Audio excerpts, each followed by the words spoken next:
Et bonsoir, bonsoir et bienvenue dans ce nouveau live de Planétéo. Je suis Théo et je vous accueille ce soir sur ma planète pour un nouveau live de lecture. Et oui, ce soir, et si on lisait La peau de chagrin d'Honoré de Balzac. C'est l'épisode 8 que nous effectuons sur ce roman et ça sera le dernier épisode sur cette œuvre puisque on arrive à la fin tout doucement. On a déjà passé pas mal de temps dessus, l'air de rien. 8 lives, ça commence à faire un petit peu. Et du coup, ce soir, nous terminerons la fin de la partie, de la partie 3, qui se nomme L'Agonie. Et nous lirons également l'épilogue, qui ne fait que 2 petites pages.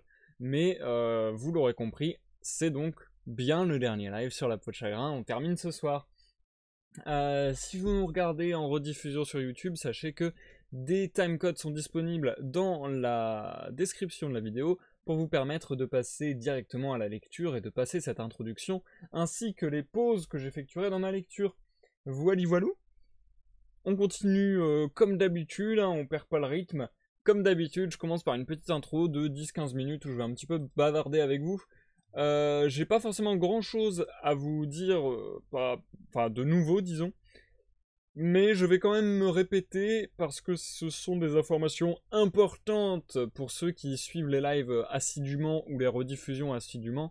Car le planning, le programme habituel va être un peu chamboulé pour la semaine à venir et peut-être même pour les 2 semaines à venir. Donc, tout d'abord, en parlant des lives de lecture. C'est donc le dernier live ce soir sur la peau de chagrin, mais je ne sais pas encore quelle sera la prochaine œuvre que nous lirons ensemble en live. D'ailleurs, nous n'allons pas enchaîner directement avec une prochaine œuvre, nous allons d'abord effectuer une pause, c'est-à-dire que ce vendredi 31 mai, il n'y aura pas de live de lecture. D'ailleurs, il n'y aura pas de live du tout de jeudi à mardi prochain. Donc voilà, cette fin de semaine, je ne serai jamais en live si tout se passe comme ce que j'ai prévu. Donc voilà, ne vous en inquiétez pas, il n'y a pas de live, c'est normal. Par contre, mardi 4 juin, du coup, j'espère faire mon retour en live. Et au lieu de faire un live de lecture, comme c'est d'habitude le cas les mardis, j'effectuerai un live un petit peu particulier où pendant une grosse heure, je pense, on essaiera de fouiller un petit peu les recoins d'internet et on essaiera d'avoir une petite réflexion ensemble avec les gens qui pourront se libérer. Donc si vous avez envie d'être là, n'hésitez pas à me rejoindre car votre avis me sera très important puisque ça sera un live spécial pour rechercher justement les prochaines lectures que nous pourrons effectuer ensemble dans ces lives de lecture. Donc voilà, les lives de lecture, ça fait déjà 2 ans et demi, même bientôt 3 ans, je crois, je sais plus exactement, que je les ai entamés. On a déjà lu énormément d'œuvres ensemble, mais j'espère continuer encore quelques temps. Et du coup, voilà, ce sera l'occasion de faire un petit peu le point ensemble pour voir. Parce que l'air de rien, j'ai quand même lu pas mal de choses et je commence à être un petit peu à court, on va dire, d'idées. Et donc, ça va être un peu l'occasion pour nous de se dire bon bah est-ce que je tente des nouvelles choses, est-ce que je tente d'élargir mon champ d'action on va dire avec par exemple la lecture de pièces de théâtre peut-être ou peut-être lire davantage de poésie, de textes philosophiques, politiques comme j'ai déjà pu le faire un tout petit peu, ou au contraire si vous préférez que ce soit de la fiction et quels auteurs et quelles œuvres vous voudriez voir en live. Donc voilà, ce sera vraiment le live de la suggestion, je serai ouvert à toute proposition, n'hésitez pas.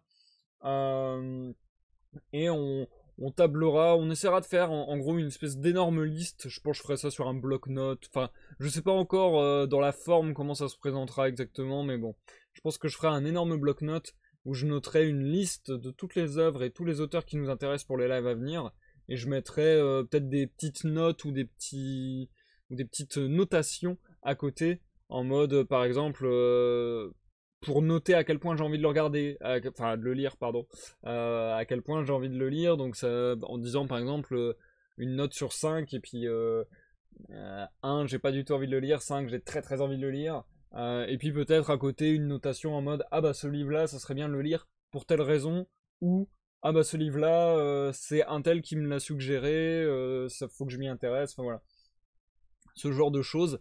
Ça sera un petit peu du repérage pour le futur des lives de lecture. Ensuite, concernant les lives de découverte sur l'univers de League of Legends, de ce côté, a priori, il n'y a pas de changement. Ça sera toujours les dimanches à 21 h comme d'habitude. À l'exception près, du coup, que vous l'avez compris, il n'y en aura pas ce dimanche.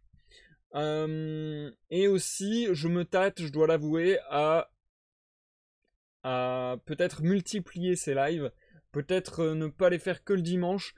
En fait, je suis face à une problématique qui est que j'aimerais bien faire davantage de lives sur plein de choses, et qu'en même temps, je me dis, plus je fais de live, et plus vous êtes peut-être perdu, plus peut-être vous vous dites, attends, mais sa chaîne, c'est des lives de lecture, c'est des lives de jeux vidéo, c'est des lives de découverte, c'est des lives de quoi, enfin bon bref.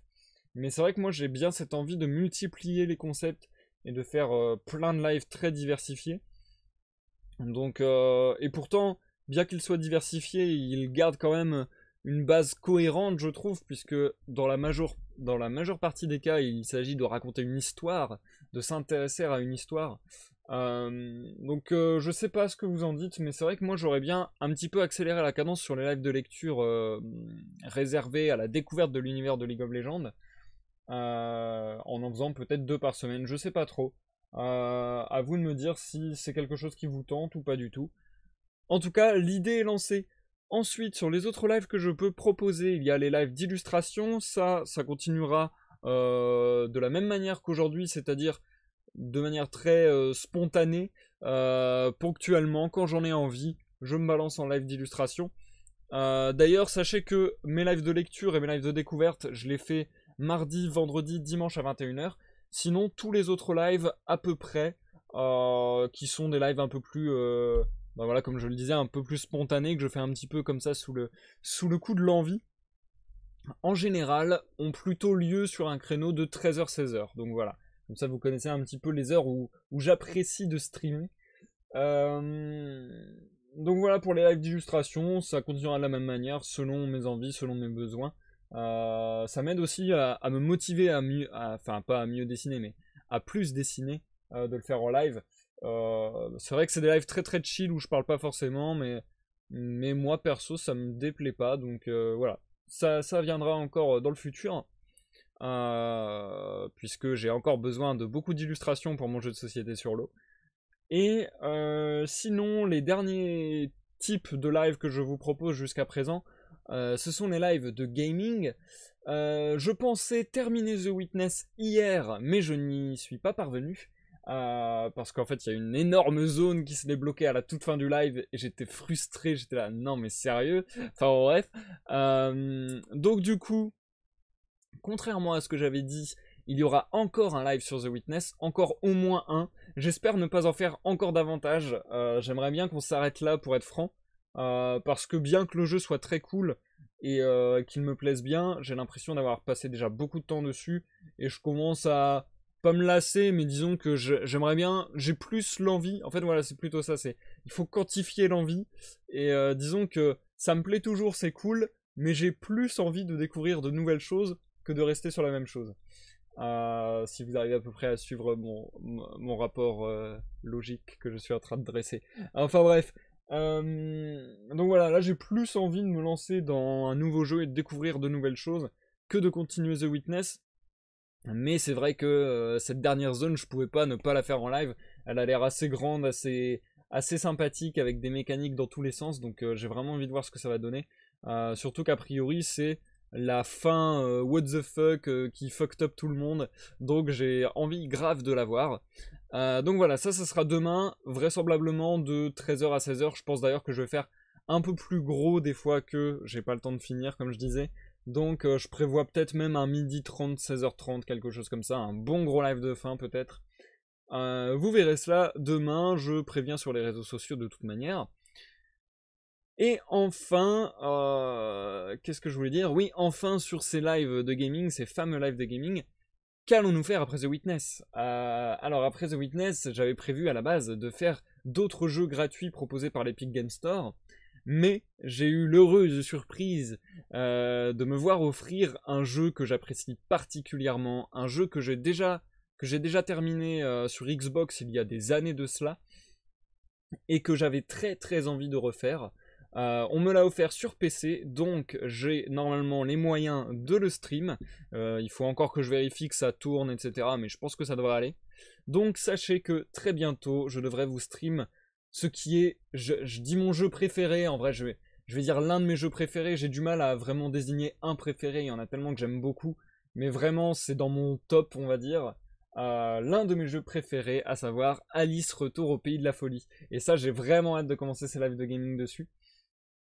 Et d'ailleurs, je pense à ça, parmi ces autres fameux jeux préférés, il y a aussi Sea of Thieves, dans un tout autre genre et beaucoup plus récent, etc. Mais bref, je vous en ai déjà parlé pas mal. Et pareil, j'aimerais commencer des lives sur Sea of Thieves, mais à nouveau me vient cette problématique de me dire, est-ce que les gens vont pas être paumés? Est-ce qu'ils vont pas se dire, oh là là, il y a plus de jeux vidéo que de lecture maintenant sur sa chaîne, qu'est-ce qui se passe?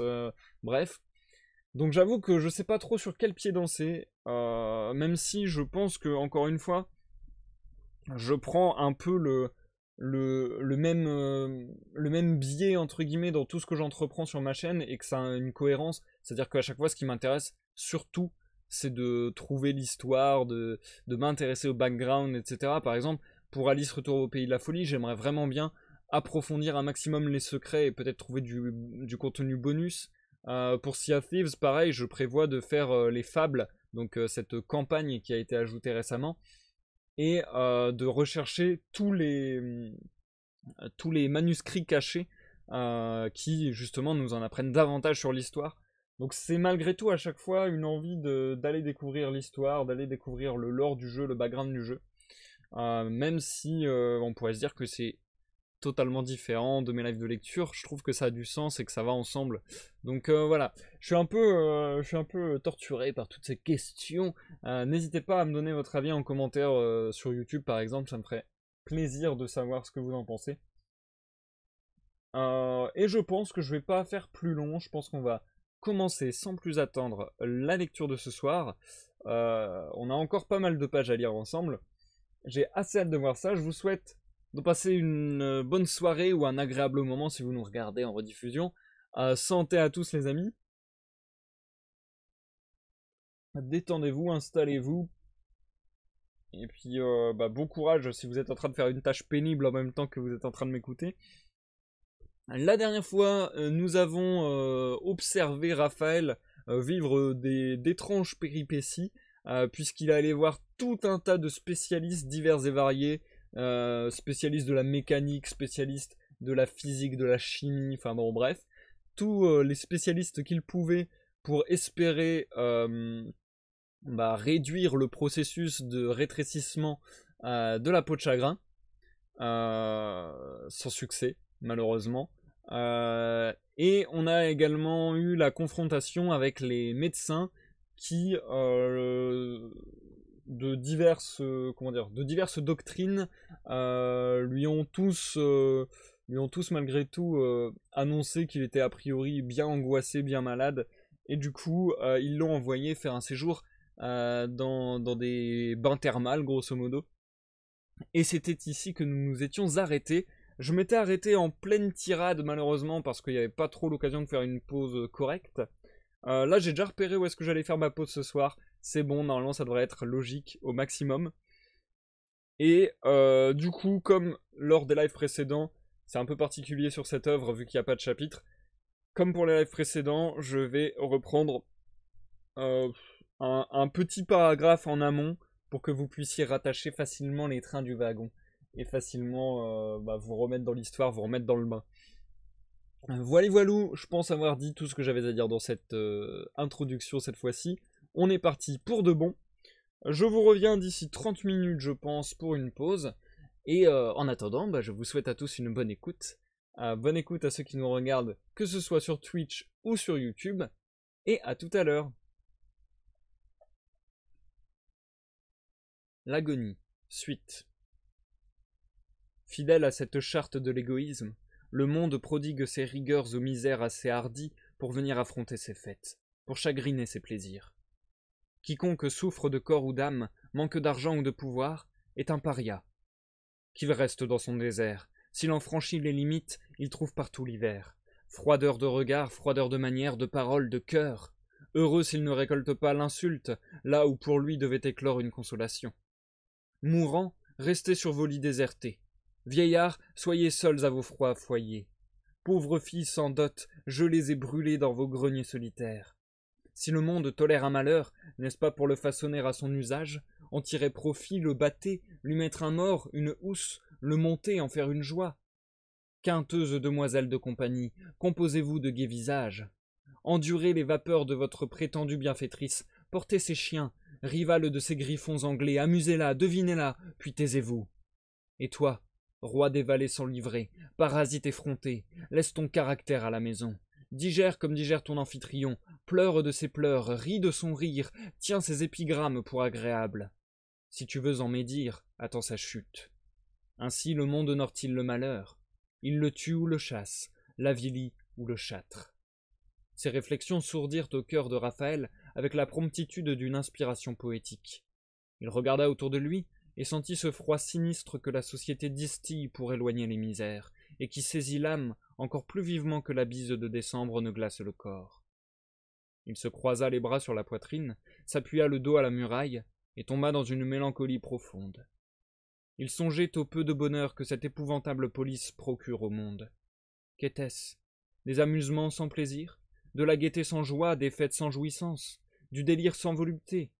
Enfin, le bois ou les cendres d'un foyer, mais sans une étincelle de flamme. Quand il releva la tête, il se vit seul. Les joueurs avaient fui. Pour leur faire adorer Matou, il me suffirait de leur révéler mon pouvoir, se dit-il. À cette pensée, il jeta le mépris comme un manteau entre le monde et lui. Le lendemain, le médecin des eaux vint le voir d'un air affectueux et s'inquiéta de sa santé. Raphaël éprouva un mouvement de joie en entendant les paroles amies qui lui furent adressées. Il trouva la physionomie du docteur empreinte de douceur et de bonté. Les boucles de sa perruque blonde respiraient la philanthropie. La coupe de son habit carré, les plis de son pantalon, ses souliers larges comme ceux d'un quaker, tout, jusqu'à la poudre circulairement semée par sa petite queue sur son dos légèrement voûté, trahissait un caractère apostolique, exprimait la charité chrétienne et le dévouement d'un homme qui, par zèle pour ses malades, s'était astreint à jouer le whist et le tric-trac assez bien pour toujours gagner leur argent. « Monsieur le marquis, dit-il, après avoir causé Monsieur le marquis, dit-il, après avoir causé longtemps avec Raphaël, je vais sans doute dissiper votre tristesse. Maintenant je connais assez votre constitution pour affirmer que les médecins de Paris, dont les grands talents me sont connus, se sont trompés sur la nature de votre maladie. À moins d'accident, monsieur le marquis, vous pouvez vivre la vie de Mathusalem. Vos poumons sont aussi forts que des soufflets de forge, et votre estomac ferait honte à celui d'une autruche. Mais si vous restez dans une température élevée, vous risquez d'être très proprement et promptement mis en terre sainte. Monsieur le marquis va me comprendre en 2 mots. La chimie a démontré que la respiration constitue chez l'homme une véritable combustion, dont le plus ou moins d'intensité dépend de l'affluence ou de la rareté des principes phlogistiques amassés par l'organisme particulier à chaque individu. Chez vous, le phlogistique abonde. Vous êtes, s'il m'est permis de m'exprimer ainsi, suroxygéné par la complexion ardente des hommes destinés aux grandes passions. En respirant l'air vif et pur qui accélère la vie chez les hommes à fibres molles, vous aidez encore à une combustion déjà trop rapide. Une des conditions de votre existence est donc l'atmosphère épaisse des étables, des vallées. Oui, l'air vital de l'homme dévoré par le génie se trouve dans les gras pâturages de l'Allemagne, à Baden-Baden, à Töplitz. Si vous n'avez pas d'horreur de l'Angleterre, sa sphère brumeuse calmera votre incandescence. Mais nos eaux situées à 1000 pieds au-dessus du niveau de la Méditerranée vous sont funestes. Tel est mon avis, dit-il en laissant échapper un geste de modestie. Je le donne contre nos intérêts, puisque, si vous le suivez, nous aurons le malheur de vous perdre. Sans ces derniers mots, Raphaël eût été séduit par la fausse bonhomie du mielleux médecin. Mais il était trop profond observateur pour ne pas deviner à l'accent, aux gestes et aux regards qui accompagnèrent cette phrase doucement railleuse, la mission dont le petit homme avait sans doute été chargé par l'assemblée de ces joyeux malades. Ces oisifs au teint fleuri, ces vieilles femmes ennuyées, ces Anglais nomades, ces petites maîtresses échappées à leurs maris et conduites aux eaux par leur amant, entreprenaient donc d'en chasser un pauvre moribond débile, chétif, en apparence incapable de résister à une persécution journalière. Raphaël accepta le combat en voyant un amusement dans cette intrigue. « Puisque vous seriez désolé de mon départ, répondit-il au docteur, je vais essayer de mettre à profit votre bon conseil tout en restant ici. Dès demain, j'y ferai construire une maison où nous modifierons l'air suivant votre ordonnance. » Interprétant le sourire amèrement goguenard qui vint errer sur les lèvres de Raphaël, le médecin se contenta de le saluer, sans trouver mot à lui dire. Le lac du Bourget est une vaste coupe de montagnes tout ébréchée où brille, à 700 ou 800 pieds au-dessus de la Méditerranée, une goutte d'eau bleue comme ne l'est aucune eau dans le monde. Vu du haut de la dent du chat, ce lac est là comme une turquoise égarée. Cette jolie goutte d'eau a 9 lieues de contour et dans certains endroits près de 5 pieds de profondeur. Être là dans une barque au milieu de cette nappe par un beau ciel, n'entendre que le bruit des rames, ne voir à l'horizon que des montagnes nuageuses, admirer les neiges étincelantes de la Maurienne française, passer tour à tour des blocs de granit vêtus de velours par des fougères ou par des arbustes nains à de riantes collines, d'un côté le désert, de l'autre une riche nature, un pauvre assistant au dîner d'un riche. Ces harmonies et ces discordances composent un spectacle où tout est grand, où tout est petit. L'aspect des montagnes change les conditions de l'optique et de la perspective. Un sapin de 100 pieds vous semble un roseau, de larges vallées vous apparaissent étroites autant que des sentiers. Ce lac est le seul où l'on puisse faire une confidence de cœur à cœur. On y pense et on y aime. En aucun endroit vous ne rencontreriez une plus belle entente entre l'eau, le ciel, les montagnes et la terre. Il s'y trouve des baumes pour toutes les crises de la vie. Ce lieu garde le secret des douleurs, il les console, les amoindrit, et jette dans l'amour je ne sais quoi de grave, de recueilli, qui rend la passion plus profonde, plus pure. Un baiser s'y agrandit. Mais c'est surtout le lac des souvenirs. Il les favorise en leur donnant la teinte de ses ondes, miroir où tout vient se réfléchir. Raphaël ne supportait son fardeau qu'au milieu de ce beau paysage. Il y pouvait rester indolent, songeur et sans désir. Après la visite du docteur, il alla se promener et se fit débarquer à la pointe déserte d'une jolie colline sur laquelle est situé le village de Saint-Innocent. De cette espèce de promontoire, la vue embrasse les monts de Bugey, au pied desquels coule le Rhône et le fond du lac, mais de là Raphaël aimait à contempler sur la rive opposée l'abbaye mélancolique de Hautecombe, sépulture des rois de Sardaigne prosternés devant les montagnes comme des pèlerins arrivés au terme de leur voyage. Un frissonnement égal et cadencé de rames troubla le silence de ce paysage et lui prêta une voix monotone, semblable au psalmodie des moines. Étonné de rencontrer des promeneurs dans cette partie du lac ordinairement solitaire, le marquis examina, sans sortir de sa rêverie, les personnes assises dans la barque, et reconnut à l'arrière la vieille dame qui l'avait si durement interpellé la veille. Quand le bateau passa devant Raphaël, il ne fut salué que par la demoiselle de compagnie de cette dame, pauvre fille noble qu'il lui semblait voir pour la première fois. Déjà, depuis quelques instants, il avait oublié les promeneurs, promptement disparus derrière le promontoire, lorsqu'il entendit près de lui le frôlement d'une robe et le bruit de pas légers. En se retournant, il aperçut la demoiselle de compagnie. À son air contraint, il devina qu'elle voulait lui parler, et s'avança vers elle. Âgée d'environ 36 ans, grande et mince, sèche et froide, elle était, comme toutes les vieilles filles, assez embarrassée de son regard, qui ne s'accordait plus avec une démarche indécise, gênée, sans élasticité. Tout à la fois vieille et jeune, elle exprimait par une certaine dignité de maintien le haut prix qu'elle attachait à ses trésors et à ses perfections. Elle avait d'ailleurs les gestes discrets et monastiques des femmes habituées à se chérir elles-mêmes, sans doute pour ne pas faillir à leur destinée d'amour. « Monsieur, votre vie est en danger. Ne venez plus au cercle, » dit-elle à Raphaël en faisant quelques pas en arrière, comme si déjà sa vertu se trouvait compromise. « Mais, mademoiselle, » répondit Valentin en souriant, « de grâce, expliquez-vous plus clairement, puisque vous avez daigné venir jusqu'ici. »« Ah, reprit-elle, sans le puissant motif qui m'amène, je n'aurais pas risqué d'encourir la disgrâce de madame la comtesse, car si elle savait jamais que je vous ai prévenu... »« Et qui le lui dirait, mademoiselle ?» s'écria Raphaël. « C'est vrai, » répondit la vieille fille en lui jetant le regard tremblotant d'une chouette mise au soleil. « Mais pensez à vous, reprit-elle. Plusieurs jeunes gens qui veulent vous chasser des eaux se sont promis de vous provoquer, de vous forcer à vous battre en duel. » La voix de la vieille dame retentit dans le lointain.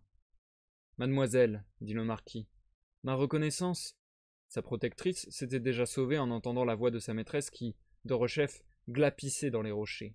« Pauvre fille, Les misères s'entendent et se secourent toujours, pensa Raphaël en s'asseyant au pied de son arbre.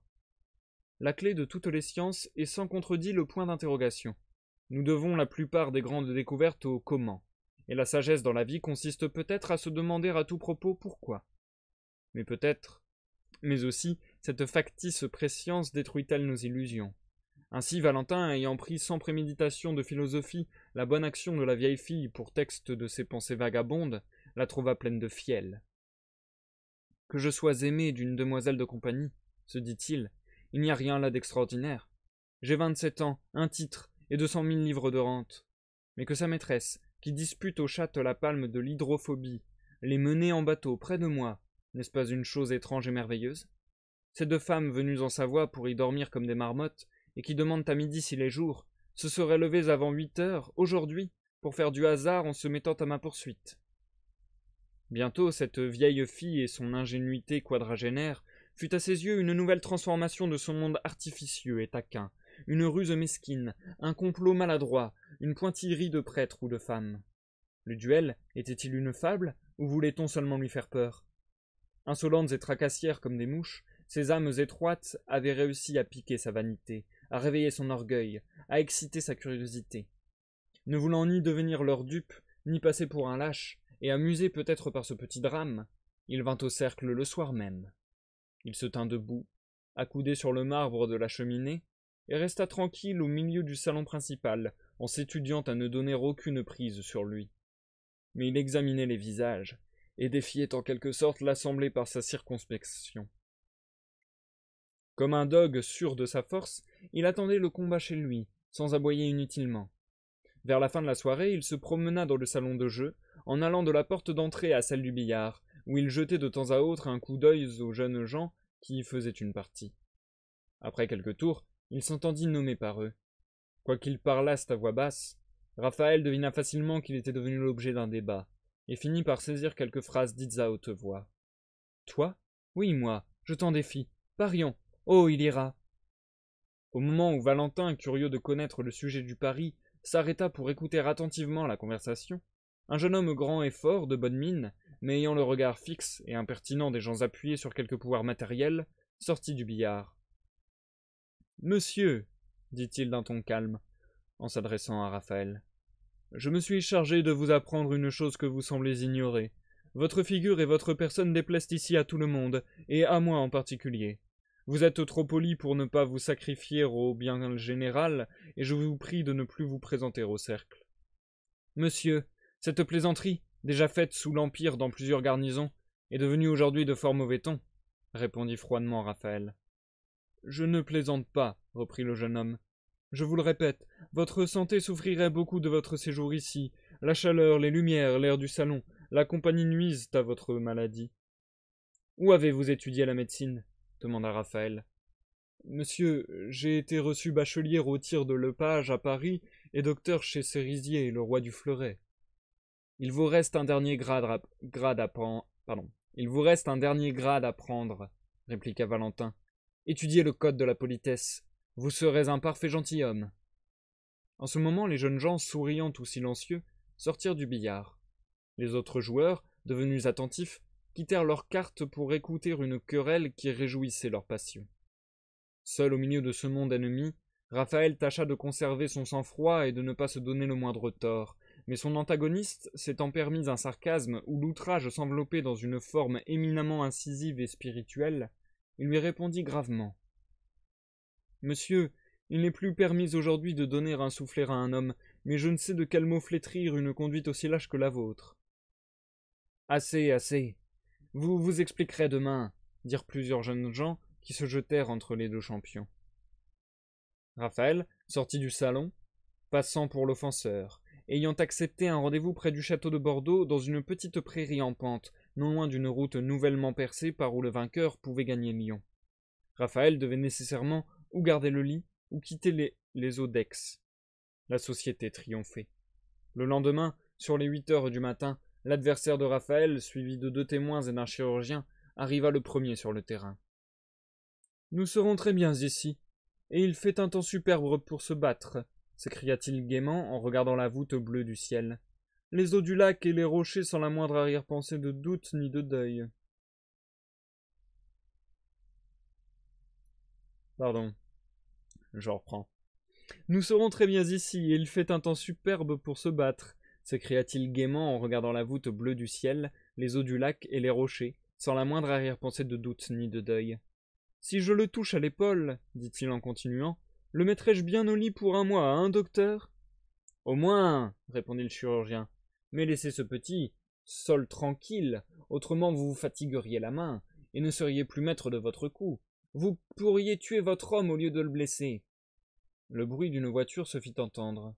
Le voici, dirent les témoins qui bientôt aperçurent dans la route une calèche de voyage attelée de 4 chevaux et menée par 2 postillons. Quel singulier genre, s'écria l'adversaire de Valentin.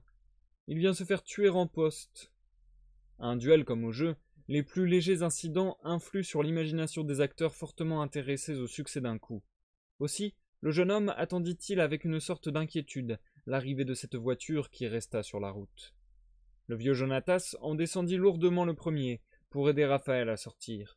Il le soutint de ses bras débiles, en déployant pour lui les soins minutieux qu'un amant prodigue à sa maîtresse. Tous deux se perdirent dans les sentiers qui séparaient la grande route de l'endroit désigné pour le combat, et ne reparurent que longtemps après. Ils allaient lentement. Les 4 spectateurs de cette scène singulière éprouvèrent une émotion profonde à l'aspect de Valentin, appuyé sur le bras de son serviteur, pâle et défait. Il marchait en goutteux, baissait la tête et ne disait mot. Vous eussiez dit de 2 vieillards également détruits, l'un par le temps, l'autre par la pensée. Le premier avait son âge écrit sur ses cheveux blancs, le jeune n'avait plus d'âge. Monsieur, je n'ai pas dormi, dit Raphaël à son adversaire. Cette parole glaciale et le regard terrible qui l'accompagna firent tressaillir le véritable provocateur. Il eut la conscience de son tort et une honte secrète de sa conduite. Il y avait dans l'attitude, dans le son de voix et le geste de Raphaël, quelque chose d'étrange. Le marquis fit une pause, et chacun imita son silence. L'inquiétude et l'attention étaient au comble. « Il est encore temps, reprit-il, de me donner une légère satisfaction. Mais donnez-la moi, monsieur, sinon vous allez mourir. Vous comptez encore en ce moment sur votre habileté, sans reculer à l'idée d'un combat où vous croyez avoir tout l'avantage. Eh bien, monsieur, je suis généreux, je vous préviens de ma supériorité. Je possède une terrible puissance. Pour anéantir votre adresse, pour voiler vos regards, faire trembler vos mains et palpiter votre cœur, pour vous tuer même, il me suffit de le désirer. Je ne veux pas être obligé d'exercer mon pouvoir, il me coûte trop cher d'en user. Vous ne serez pas le seul à mourir. Si donc vous refusez à me présenter des excuses, votre balle ira dans l'eau de cette cascade malgré votre habitude de l'assassinat, et la mienne, droit à votre cœur sans que je le vise. En ce moment, des voix confuses interrompirent Raphaël. En prononçant ces paroles, le marquis avait constamment dirigé sur son adversaire l'insupportable clarté de son regard fixe. Il s'était redressé en montrant un visage impassible, semblable à celui d'un fou méchant.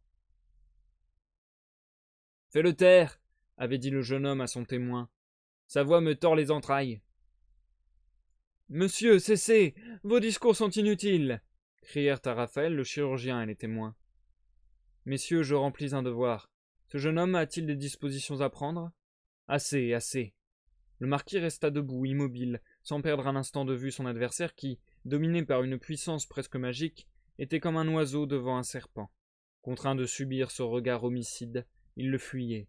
Il revenait sans cesse. « Donne-moi de l'eau, j'ai soif, » dit-il à son témoin. « As-tu peur ? » ?»« Oui, » répondit-il. « L'œil de cet homme est brûlant et me fascine. » »« Veux-tu lui faire des excuses ? » ?»« Il n'est plus temps. » Les 2 adversaires furent placés à 15 pas l'un de l'autre. Ils avaient chacun près d'eux une paire de pistolets, et suivant le programme de cette cérémonie, ils devaient tirer 2 coups à volonté, mais après le signal donné par les témoins. « Que fais-tu, Charles » cria le jeune homme qui servait de second à l'adversaire de Raphaël. « Tu prends la balle avant la poudre. »« Je suis mort, » répondit-il en murmurant. « Vous m'avez mis en face du soleil. »« Il est derrière vous » lui dit Valentin d'une voix grave et solennelle, en chargeant son pistolet lentement sans s'inquiéter ni du signal déjà donné, ni du soin avec lequel l'ajustait son adversaire. Cette sécurité surnaturelle avait quelque chose de terrible, qui saisit même les 2 postillons amenés là par une curiosité cruelle. Jouant avec son pouvoir, ou voulant l'éprouver, Raphaël parlait à Jonatas et le regardait au moment où il essuya le feu de son ennemi. La balle de Charles alla briser une branche de saule et ricocha sur l'eau. En tirant au hasard, Raphaël atteignit son adversaire au cœur, et sans faire attention à la chute de ce jeune homme, il chercha promptement la peau de chagrin pour voir ce que lui coûtait une vie humaine. Le talisman n'était plus grand que comme une petite feuille de chêne. « Eh bien, que regardez-vous donc là, postillon ? En route, dit le marquis. Arrivé le soir même en France, il prit aussitôt la route d'Auvergne et se rendit aux eaux du Mont d'Or. Pendant ce voyage, il lui surgit au cœur une de ces pensées soudaines qui tombent dans notre âme comme un rayon de soleil à travers d'épais nuages sur quelque obscure vallée. Tristes lueurs, sagesses implacables, elles illuminent les événements accomplis, nous dévoilent nos fautes et nous laissent sans pardon devant nous-mêmes. Il pensa tout à coup que la possession du pouvoir, quelque immense qu'il pût être, ne donnait pas la science de s'en servir. Le sceptre est un jouet pour un enfant, une hache pour Richelieu, et pour Napoléon un levier à faire pencher le monde. Le pouvoir nous laisse tels que nous sommes et ne grandit que les grands. Raphaël avait pu tout faire. Il n'avait rien fait. Aux eaux du Mont d'Or, il retrouva ce monde qui toujours s'éloignait de lui, avec l'empressement que les animaux mettent à fuir à un des leurs, étendu mort après l'avoir flairé de loin. Cette haine était réciproque. Sa dernière aventure lui avait donné une aversion profonde pour la société. Aussi son premier soin fut-il de chercher un asile écarté aux environs des eaux.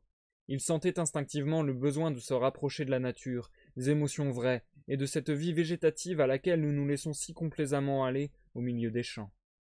Le lendemain de son arrivée, il gravit non sans peine le pic de Sancy, et visita les vallées supérieures, les sites aériens, les lacs ignorés, les rustiques chaumières des monts d'Or, dont les âpres et sauvages attraits commencent à tenter les pinceaux de nos artistes. Parfois, il se rencontre là d'admirables paysages pleins de grâce et de fraîcheur qui contrastent vigoureusement avec l'aspect sinistre de ces montagnes désolées. À peu près à une demi-lieue du village, Raphaël se trouva dans un endroit où, coquette et joyeuse comme un enfant, la nature semblait avoir pris plaisir à cacher des trésors. En voyant cette retraite pittoresque et naïve, il résolut d'y vivre. La vie devait y être tranquille, spontanée, frugiforme, comme celle d'une plante. Figurez-vous un cône renversé, mais un cône de granit largement évasé, espèce de cuvette dont les bords étaient morcelés par des anfractuosités bizarres. Ici des tables droites sans végétation, unies bleuâtres, et sur lesquelles les rayons solaires glissaient comme sur un miroir, là des rochers entamés par des cassures, ridés par des ravins, d'où pendaient des quartiers de lave dont la chute était lentement préparée par les eaux pluviales, et souvent couronnée de quelques arbres rabougris que torturaient les vents. Puis çà et là, des redans obscurs et frais, d'où s'élevait un bouquet de châtaigniers hauts comme des cèdres, ou des grottes jaunâtres qui ouvraient une bouche noire et profonde, palissée de ronces de fleurs et garnie d'une langue de verdure. Au fond de cette coupe, peut-être l'ancien cratère d'un volcan, se trouvait un étang dont l'eau pure avait l'éclat du diamant. Autour de ce bassin profond, bordé de granit, de saules, de glaïeuls, de frênes et de 1000 plantes aromatiques alors en fleurs, régnait une prairie verte comme un boulingrin anglais. Son herbe fine et jolie était arrosée par des infiltrations qui ruisselaient entre les fentes des rochers et engraissée par les dépouilles végétales que les orages entraînaient sans cesse des hautes cimes vers le fond. Irrégulièrement taillés en dents de loup comme le bas d'une robe, l'étang pouvait avoir 3 arpents d'étendue. Selon les rapprochements des rochers et de l'eau, la prairie avait un arpent ou 2 de largeur. En quelques endroits à peine restait-il assez de place pour le passage des vaches. À une certaine hauteur, la végétation cessait. Le granit affectait dans les airs les formes les plus bizarres, et contractait ces teintes vaporeuses qui donnent aux montagnes élevées de vagues ressemblances avec les nuages du ciel. Aux doux aspects du vallon, ces rochers nus et pelés opposaient les sauvages et stériles images de la désolation, des éboulements à craindre, des formes si capricieuses que l'une de ces roches est nommée le Capucin, tant elle ressemble à un moine. Parfois ces aiguilles pointues, ces piles audacieuses, ces cavernes aériennes, s'illuminaient tour à tour, suivant le cours du soleil ou les fantaisies de l'atmosphère, et prenaient les nuances de l'or, se teignaient de pourpre, devenaient d'un rose vif, ou ternes ou grises. Ces hauteurs offraient un spectacle continuel et changeant, comme les reflets irisés de la gorge des pigeons.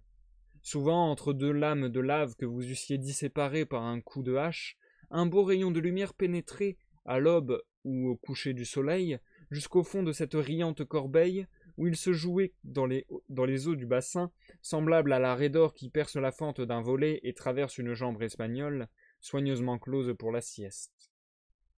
Quand le soleil planait au-dessus du vieux cratère, rempli d'eau par quelques révolutions antédiluviennes, les flancs rocailleux s'échauffaient, l'ancien volcan s'allumait, et sa rapide chaleur réveillait les germes, fécondait la végétation, colorait les fleurs, et mûrissait les fruits de ce petit coin de terre ignoré.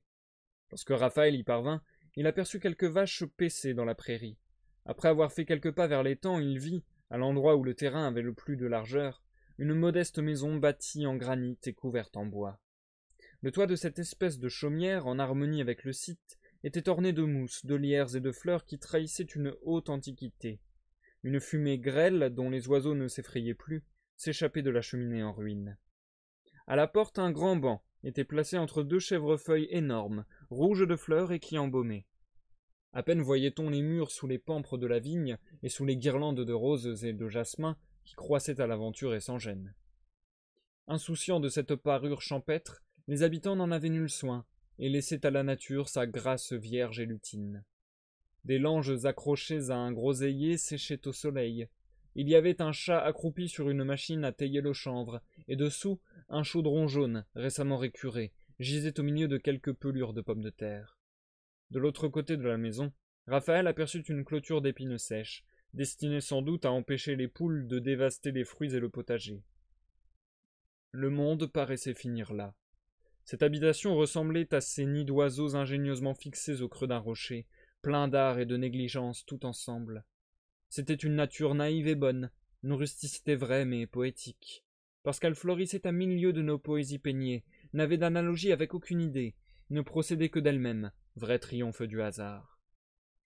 Au moment où Raphaël arriva, le soleil jetait ses rayons de droite à gauche et faisait resplendir les couleurs de la végétation, mettait en relief ou décorait des prestiges de la lumière, des oppositions de l'ombre, les fonds jaunes et grisâtres des rochers, les différents verts des feuillages, les masses bleues, rouges ou blanches des fleurs, les plantes grimpantes et leurs cloches, le velours chatoyant des mousses, les grappes purpurines de la bruyère, mais surtout la nappe d'eau claire où se réfléchissaient fidèlement les cimes granitiques, les arbres, la maison et le ciel.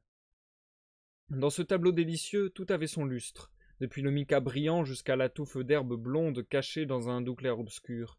Tout y était harmonieux à voir, et la vache tachetée au poil luisant, et les fragiles fleurs aquatiques étendues comme des franges qui pendaient au-dessus de l'eau dans un enfoncement où bourdonnaient des insectes vêtus d'azur ou d'émeraude, et les racines d'arbres, espèces de chevelures sablonneuses qui couronnaient une informe figure en cailloux. Les tièdes senteurs des eaux, des fleurs et des grottes qui parfumaient ce réduit solitaire, causèrent à Raphaël une sensation presque voluptueuse.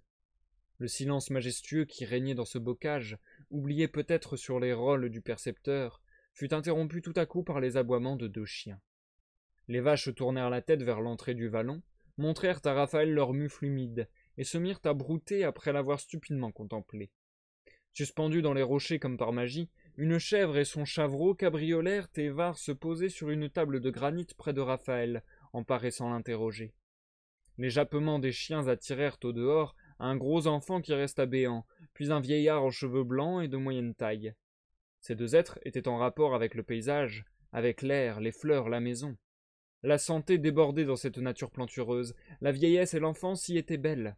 Enfin, il y avait dans tous ces types d'existence un laisser-aller primordial, une routine de bonheur qui donnait un démenti à nos capucinades philosophiques et guérissait le cœur de ses passions boursouflées.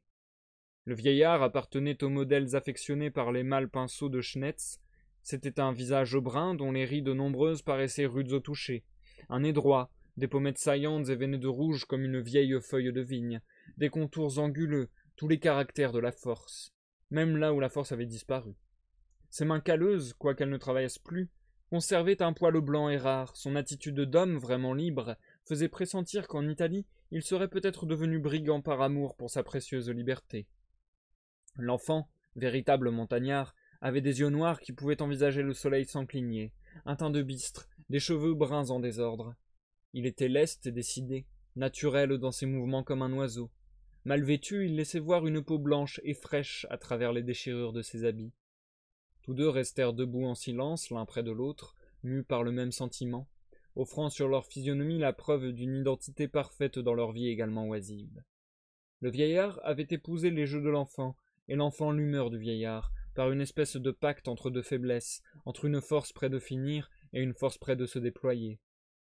Bientôt une femme âgée d'environ 30 ans apparut sur le seuil de la porte. Elle filait en marchant. C'était une auvergnate, haute en couleur, l'air réjoui, franche à dents blanches, figure de l'Auvergne, taille de l'Auvergne, coiffure, robe de l'Auvergne, sein rebondi de l'Auvergne, et son parler. Une idéalisation complète du pays, mœurs laborieuses, ignorance, économie, cordialité, tout y était. Elle salua Raphaël, ils entrèrent en conversation. Les chiens s'apaisèrent, le vieillard s'assit sur un banc au soleil, et l'enfant suivit sa mère partout où elle alla, silencieux, mais écoutant, examinant l'étranger. « Vous n'avez pas peur ici, ma bonne dame ? Pardon, vous n'avez pas peur ici, ma bonne femme ? Et d'où que nous aurions peur, monsieur ? Quand nous parons l'entrée, qui donc pourrait venir ici ? Oh, nous n'avons point peur. D'ailleurs, dit-elle en faisant entrer le marquis dans la grande chambre de la maison, qu'est-ce que les voleurs viendraient donc prendre chez nous ? Elle montrait des murs noircis par la fumée, sur lesquels étaient pour tout ornement ces images enluminées de bleu, de rouge et de vert, qui représentent la mort de Crédit, la passion de Jésus-Christ et les grenadiers de la garde impériale. Puis, çà et là dans la chambre, un vieux lit de noyer à colonnes, une table à pied tordu, des escabeaux, la huche au pain, du lard pendu au plancher, du sel dans un pot, une poêle, et sur la cheminée, des plâtres jaunis et colorés. En sortant de la maison, Raphaël aperçut, au milieu des rochers, un homme qui tenait une houe à la main, et qui, penché, curieux, regardait la maison. « Monsieur, c'est l'homme, dit l'auvergnate, en laissant échapper ce sourire familier aux paysannes. Il laboure là-haut. Et ce vieillard est votre père ? Faites excuse, monsieur, c'est le grand-père de notre homme. Tel que vous le voyez, il a 102 ans. Eh ben, dernièrement, il a mené à pied notre petit gars à Clermont. Ça a été un homme fort. Maintenant, il ne fait plus que dormir, boire et manger. Il s'amuse toujours avec le petit gars. Quelquefois, le petit l'emmène dans les hauts. Il y va tout de même. » Aussitôt, Valentin se résolut à vivre entre ce vieillard et cet enfant, à respirer dans leur atmosphère, à manger de leur pain, à boire de leur eau, à dormir de leur sommeil, à se faire de leur sang dans les veines. Caprice de mourant. Devenir une des huîtres de ce rocher, sauver son écaille pour quelques jours de plus en engourdissant la mort, fut pour lui l'archétype de la morale individuelle, la véritable formule de l'existence humaine, le beau idéal de la vie, la seule vie, la vraie vie. Il lui vint au cœur une profonde pensée d'égoïsme où s'engloutit l'univers. À ses yeux, il n'y eut plus d'univers. L'univers passa tout en lui. Pour les malades, le monde commence au chevet et finit au pied de leur lit. Ce paysage fut le lit de Raphaël. Et je vais m'arrêter là pour la première partie de lecture de ce soir, chers amis. Nous passons à la pause.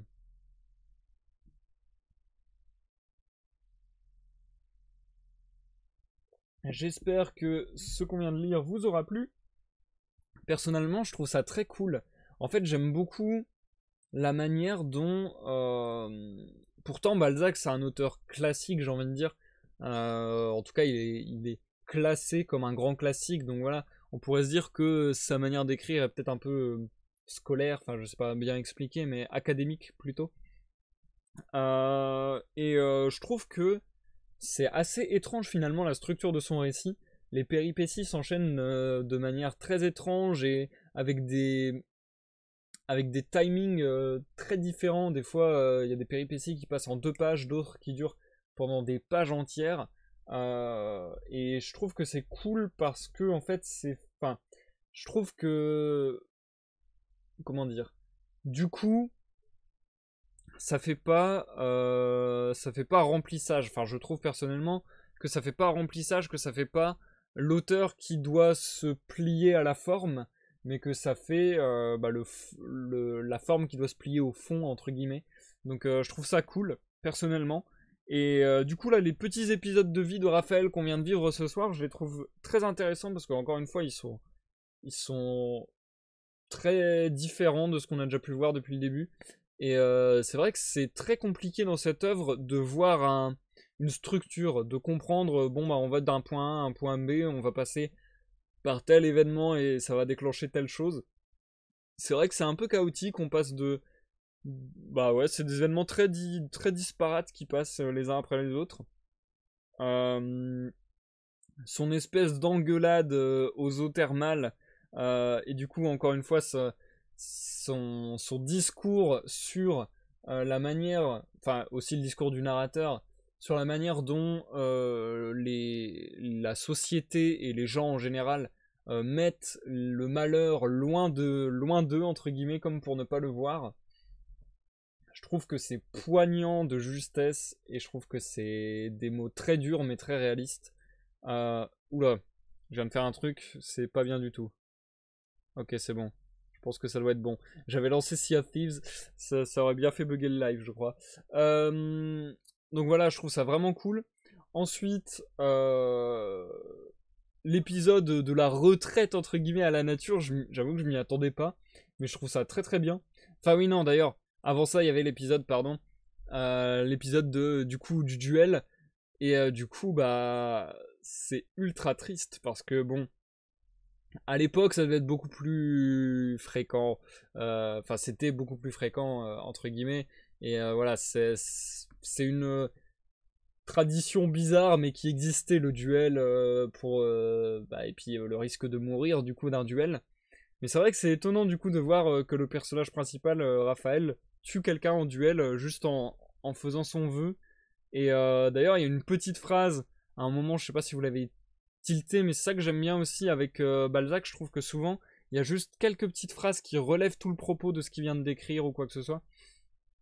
Et là, il a fait une petite phrase pour dire, je sais plus c'était quoi les mots exacts, mais c'est genre, quel serait le poids d'une vie humaine sur la peau de chagrin. Donc voilà, il y a vraiment cette petite phrase qui est suffisante pour nous dire, il a fait un acte très grave, donc ça va forcément, enfin déjà, en fait c'est ça le truc, c'est que à la fois cette petite phrase nous fait prendre conscience qu'il a fait un acte grave quand même, un acte important, qu'en plus cet acte important va avoir une conséquence sur la peau de chagrin et que la peau de chagrin continue d'être là comme une épée de Damoclès sur Raphaël qui est toujours dans l'angoisse et dans l'attente presque de sa fin.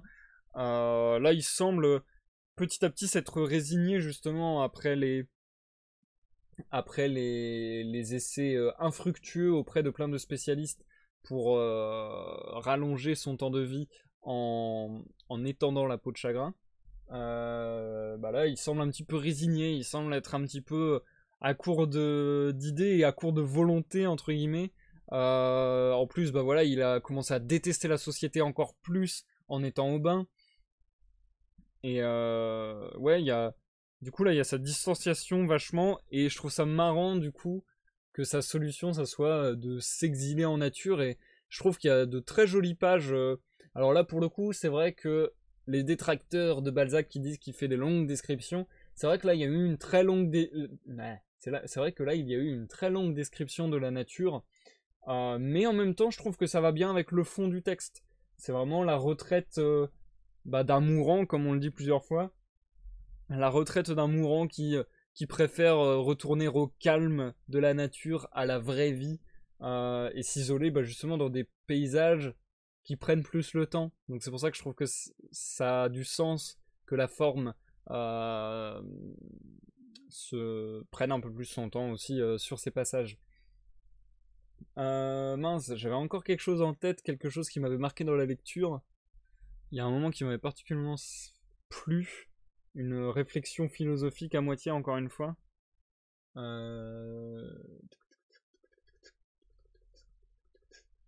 me rappelle plus ce que c'était. Enfin bref, du coup, ouais, intéressant. Je suis très curieux de voir comment finit ce roman parce que là, j'avoue que il n'y a pas de grosse tragédie, il y a plein de petites choses qui arrivent, mais il n'y a pas quelque chose de grandiose ou de grandiloquent. Il y a pas un, enfin, souvent dans n'importe quel roman ou n'importe quelle histoire, à ce moment-là de l'œuvre, il devrait y avoir une sorte de paroxysme avec un événement capital, un climax quoi. Et donc là, j'attends de voir ce que ça va donner pour la fin. Et je pense qu'on va reprendre sans plus tarder d'ailleurs Parce que pourquoi attendre? Tout simplement. Donc je pense qu'on va reprendre. Je vais reprendre directement la suite du coup. Et je vais terminer la partie l'agonie. Et je vais lire l'épilogue directement dans la foulée sans faire une pause entre les deux. Puisque je le rappelle, l'épilogue fait 2 pages. Donc bon, je vais pas faire une pause avant de relire 2 pages. Je vais plutôt m'empresser de lire tout ça d'une traite. Je pense... On est page 284. Je pense que je reviens dans à peu près encore 30 minutes, je dirais. Ouais, il y a une grosse... Ah non, il n'y a pas tant de pages que ça, en fait. Il n'y a même pas 20 pages. Ouais, bon. On va dire 30 minutes quand même, parce que c'est vrai que ces pages sont bien remplies, c'est écrit en petit. Je mets quand même assez de temps à lire une seule page, donc... je vais prendre un petit peu de sécurité, et je pense que je vous dis dans environ une demi-heure. Je vous souhaite à tous une bonne écoute, que vous soyez sur Twitch ou que vous soyez sur YouTube. Et je vous dis à tout à l'heure pour l'outro du live. Ça y est, on est à la fin, on est en train de finir. L'agonie, suite et fin. Qui n'a pas, une fois dans sa vie, espionné les pas et démarches d'une fourmi, glissé des pailles dans l'unique orifice par lequel respire une limace blonde, étudié les fantaisies d'une demoiselle fluette, admiré les 1000 veines, coloriées comme une rose de cathédrale gothique, qui se détache sur le fond rougeâtre des feuilles d'un jeune chêne.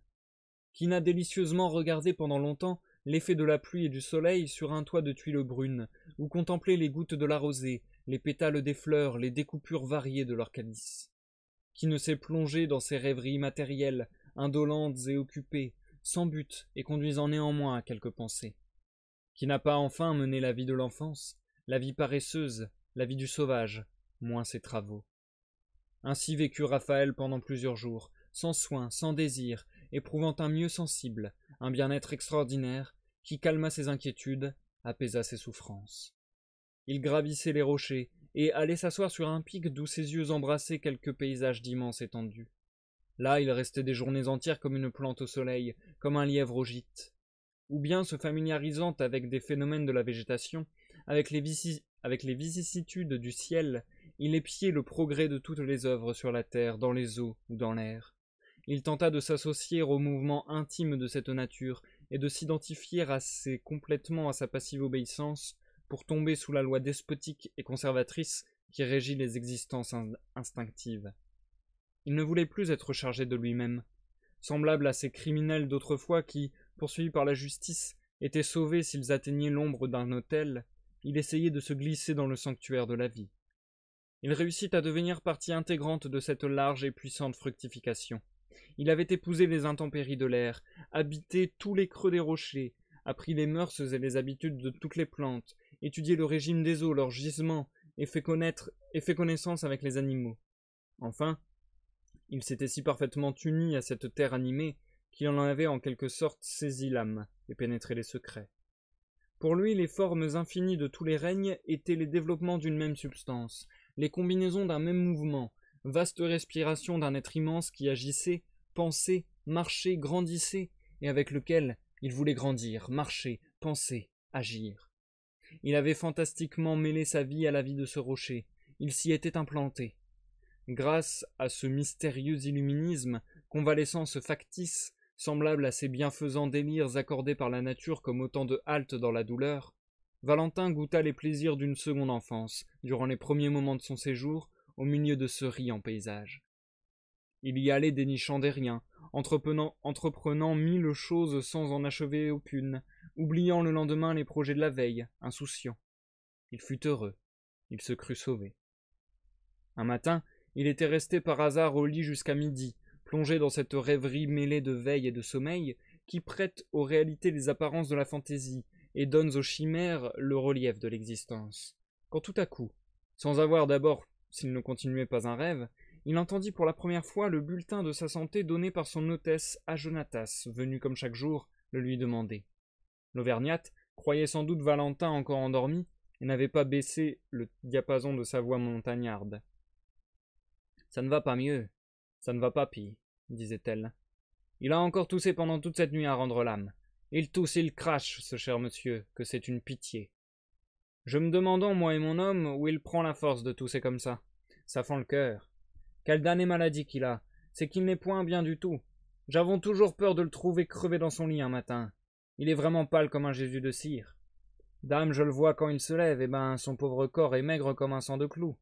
Et il ne sent déjà pas bon tout de même. Ça lui est égal, il se consume à courir comme s'il avait de la santé à vendre. Il a bien du courage tout de même de ne pas se plaindre. Mais vraiment, il serait mieux en terre qu'en pré, car il souffre la passion de Dieu. Je ne le désirons pas, monsieur, ce n'est point notre intérêt. Mais il ne nous donnerait pas ce qu'il nous donne que je l'aimerions tout de même. Ce n'est point l'intérêt qui nous pousse. Ah, mon Dieu, reprit-elle, il n'y a que les Parisiens pour avoir de ces chiennes de maladie-là. Où qui prennent ça donc? Pauvre jeune homme, il est sûr qu'il ne peut guère bien finir. Cette fièvre, voyez-vous, ça vous le mine, ça le creuse, ça le ruine. Il ne s'en doute point. Il ne le sait point, monsieur, il ne s'aperçoit de rien. Faut pas pleurer pour ça, monsieur Jonatas. Il faut se dire qu'il sera heureux de ne plus souffrir. Vous devriez faire une neuvaine pour lui. J'avons vu de belles guérisons par les neuvaines, et je paierions bien un cierge pour sauver une si douce créature, si bonne, un agneau pascal. La voix de Raphaël était devenue trop faible pour qu'il pût se faire entendre. Il fut donc obligé de subir cet épouvantable bavardage. Cependant, l'impatience le chassa de son lit. Il se montra sur le seuil de la porte. « Vieux scélérat !» cria-t-il à Jonatas. « Tu veux donc être mon bourreau ?» La paysanne crut voir un spectre et s'enfuit. « Je te défends, » dit Raphaël en continuant, « d'avoir la moindre inquiétude sur ma santé. »« Oui, monsieur le marquis, » répondit le vieux serviteur en essuyant ses larmes. « Et tu feras même fort bien, dorénavant, de ne pas venir ici sans mon ordre. » Jonatas voulut obéir, mais avant de se retirer, il jeta sur le marquis un regard fidèle et compatissant, où Raphaël lut son arrêt de mort. Découragé, rendu tout à coup au sentiment vrai de sa situation, Valentin s'assit sur le seuil de la porte, se croisa les bras sur la poitrine et baissa la tête. Jonatas, effrayé, s'approcha de son maître. « Monsieur !»« Va-t'en, va-t'en !» lui cria le malade. Pendant la matinée du lendemain, Raphaël, ayant gravi les rochers, s'était assis dans une crevasse pleine de mousse, d'où il pouvait voir le chemin étroit par lequel on venait des eaux à son habitation. Au bas du pic, il aperçut Jonatas conversant de rechef avec l'Auvergnate. Une malicieuse puissance lui interpréta les hochements de tête, les gestes désespérants, la sinistre naïveté de cette femme, et lui en jeta même les fatales paroles dans le vent et dans le silence. Pénétré d'horreur, il se réfugia sur les plus hautes cimes des montagnes et y resta jusqu'au soir, sans avoir pu chasser les sinistres pensées si malheureusement réveillées dans son cœur par le cruel intérêt dont il était devenu l'objet. Tout à coup, l'Auvergnate elle-même se dressa devant lui comme une ombre dans l'ombre du soir. Par une bizarrerie de poète, il voulut trouver dans son jupon rayé de noir et de blanc une vague ressemblance avec les côtes desséchées d'un spectre. « Voilà le serein qui tombe, mon cher monsieur, » lui dit-elle. « Si vous restiez là, vous vous avanceriez ni plus ni moins qu'un fruit patrouillé. Faut rentrer. Ça n'est pas sain de humer la rosée, avec ça que vous n'avez rien pris depuis ce matin. »« Par le tonnerre de Dieu !» s'écria-t-il. « Vieille sorcière, je vous ordonne de me laisser vivre à ma guise, ou je décampe d'ici. C'est bien assez de me creuser ma fosse tous les matins, au moins ne la fouillez pas le soir. »« Votre fosse, monsieur, creusez votre fosse. Ou quelle est donc votre fosse? Je voudrions vous voir battant comme notre père et point dans la fosse. La fosse, nous y sommes toujours assez tôt dans la fosse. »« Assez, » dit Raphaël. « Prenez mon bras, monsieur. »« Non. » Le sentiment que l'homme supporte le plus difficilement est la pitié, surtout quand il la mérite. La haine est un tonique, elle fait vivre, elle inspire la vengeance. Mais la pitié tue, elle affaiblit encore notre faiblesse. C'est le mal devenu patelin, c'est le mépris dans la tendresse ou la tendresse dans l'offense. Raphaël trouva chez le centenaire une pitié triomphante, chez l'enfant une pitié curieuse, chez la femme une pitié tracassière, chez le mari une pitié intéressée. Mais sous quelque forme que ce sentiment se montrât, il était toujours gros de mort. Un poète fait de tout un poème, terrible ou joyeux, suivant les images qui le frappent. Son âme exaltée rejette les nuances douces et choisit toujours les couleurs vives et tranchées. Cette pitié produisit au cœur de Raphaël un horrible poème de deuil et de mélancolie. Il n'avait pas songé sans doute à la franchise des sentiments naturels quand il désira se rapprocher de la nature, lorsqu'il se croyait seul sous un arbre, aux prises avec une quinte opiniâtre dont il ne triomphait jamais sans sortir abattu par cette terrible lutte. Il voyait les yeux brillants et fluides du petit garçon, placé en vedette sous une touffe d'herbe comme un sauvage, et qu'il examinait avec cette enfantine curiosité dans laquelle il y a autant de raillerie que de plaisir, et je ne sais quel intérêt mêlé d'insensibilité. Le terrible « Frère, il faut mourir » des trappistes semblait constamment écrit dans les yeux des paysans avec lesquels vivait Raphaël. Il ne savait ce qu'il craignait le plus de leurs paroles naïves ou de leur silence. Tout en ne le gênait. Un matin, il vit deux hommes vêtus de noir qui rôdèrent autour de lui, le flairèrent et l'étudièrent à la dérobée. Puis, feignant d'être venus là pour se promener, ils lui adressèrent des questions banales auxquelles il répondit brièvement. Il reconnut en eux le médecin et le curé des eaux, sans doute envoyés par Jonatas, consultés par ses hôtes ou attirés par l'odeur d'une mort prochaine. Il entrevit alors son propre convoi, il entendit le chant des prêtres, il compta les cierges, et ne vit plus qu'à travers un crêpe les beautés de cette riche nature, au sein de laquelle il croyait avoir rencontré la vie. Tout ce qui naguère lui annonçait une longue existence lui prophétisait maintenant une fin prochaine. Le lendemain, il partit pour Paris, après avoir été abreuvé des souhaits mélancoliques et cordialement plaintifs que ses hôtes lui adressèrent. Après avoir voyagé durant toute la nuit, il s'éveilla dans l'une des plus riantes vallées du Bourbonnais, dont les sites et les points de vue tourbillonnaient devant lui, rapidement emportés comme les images vaporeuses d'un songe. La nature s'étalait à ses yeux avec une cruelle coquetterie. Tantôt l'Allier déroulait sur une riche perspective son ruban liquide et brillant, puis des hameaux modestement cachés au fond d'une gorge de rochers jaunâtres montraient la pointe de leurs clochers. Tantôt, les moulins d'un petit vallon se découvraient soudain après des vignobles monotones, et toujours apparaissaient de riants châteaux, des villages suspendus, ou quelques routes bordées de peupliers majestueux. Enfin la Loire et ses longues nappes diamantées reluisirent au milieu de ses sables dorés. Séduction sans fin. La nature agitée, vivace comme un enfant, contenant à peine l'amour et la sève du mois de juin, attirait fatalement les regards éteints du malade. Il leva les persiennes de sa voiture et se remit à dormir. Vers le soir, après avoir passé Cosne, il fut réveillé par une joyeuse musique et se trouva devant une fête de village. La poste était située près de la place. Pendant le temps que les postillons mirent à relayer sa voiture, il vit les danses de cette population joyeuse, les filles parées de fleurs jolies, agaçantes, les jeunes gens animés, puis les trognes des vieux paysans gaillardement rougis par le vin. Les petits enfants se rigolaient, les vieilles femmes parlaient en riant, tout avait une voix, et le plaisir enjolivait même les habits et les tables dressées. La place et l'église offraient une physionomie de bonheur, les toits, les fenêtres, les portes même du village semblaient s'être endimanchées aussi. Semblable aux moribonds impatients du moindre bruit, Raphaël ne put réprimer une sinistre interjection, ni le désir d'imposer silence à ses violons, d'anéantir ce mouvement, d'assourdir ces clameurs, de dissiper cette fête insolente.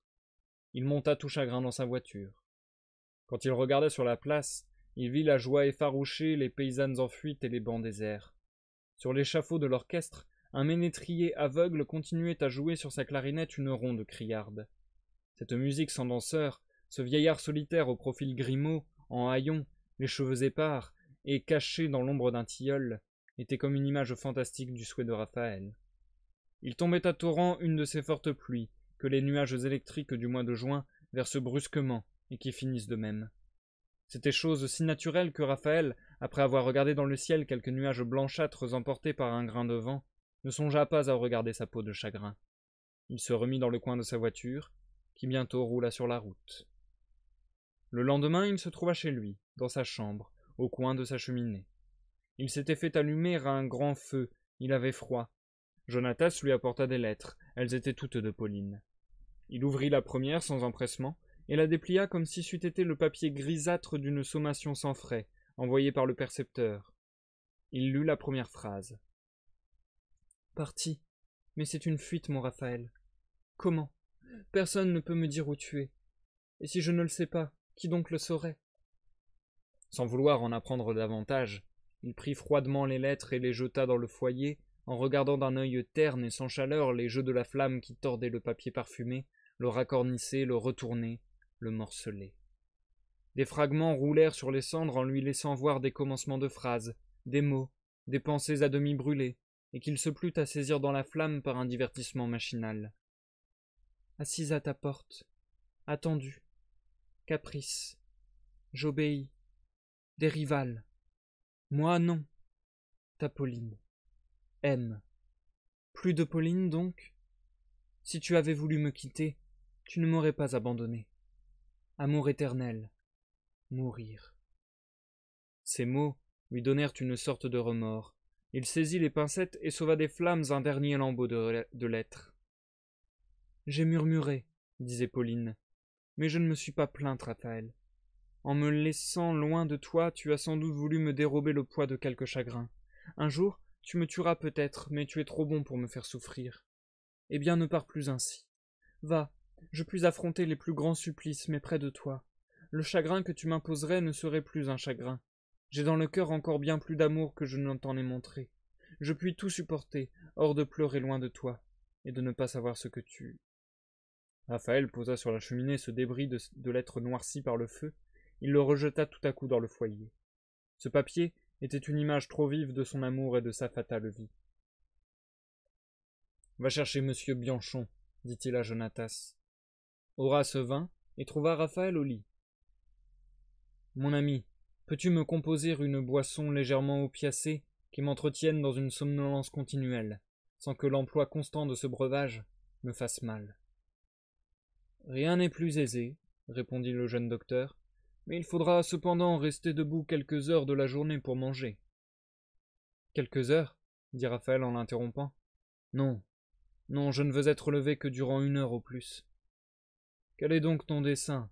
Demanda Bianchon. Dormir, c'est encore vivre, répondit le malade. Ne laisse entrer personne, fût-ce même mademoiselle Pauline de Vichno, dit Valentin à Jonatas, pendant que le médecin écrivait son ordonnance. Eh bien, monsieur Horace, y a-t-il de la ressource? Demanda le vieux domestique au jeune docteur qui l'avait reconduit jusqu'au perron. Il peut aller encore longtemps, ou mourir ce soir. Chez lui, les chances de vie et de mort sont égales. Je n'y comprends rien, répondit le médecin en laissant échapper un geste de doute.